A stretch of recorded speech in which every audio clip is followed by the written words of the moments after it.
avec la première ballon touché de Vinicius.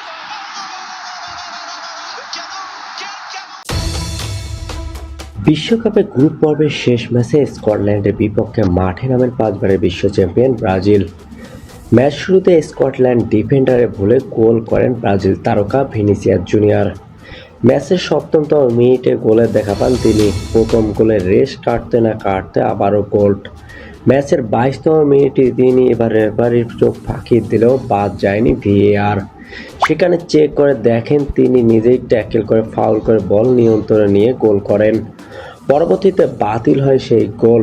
Vinicius নিজের ও দলের হয়ে জোড়া গোল করেন হেডে। ২-০ গোলে এগিয়ে থেকে বিরতিতে যায় ব্রাজিল।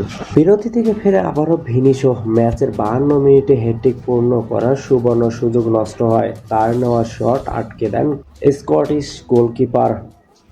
এরপর ৬০ মিনিটে কুনহার গোলে ব্রাজিলকে ৩-০ গোলে এগিয়ে নিয়ে যান। এরপর ম্যাচের বড় আকর্ষণ, যার জন্য ব্রাজিল ভক্তরা অপেক্ষা করছিল, সেই নেইমারকে ৩ বছর পর জাতীয় দলের জার্সিতে মাঠে নামান কোচ ম্যাচের ৭৬তম মিনিটে। এরপর নেইমারের প্রত্যাবর্তন আর ভিনিসিয়াস জুনিয়রের জোড়া গোলের উপর ভর করে গ্রুপ চ্যাম্পিয়ন হয়ে নকআউট পর্বে ওঠেন ব্রাজিল।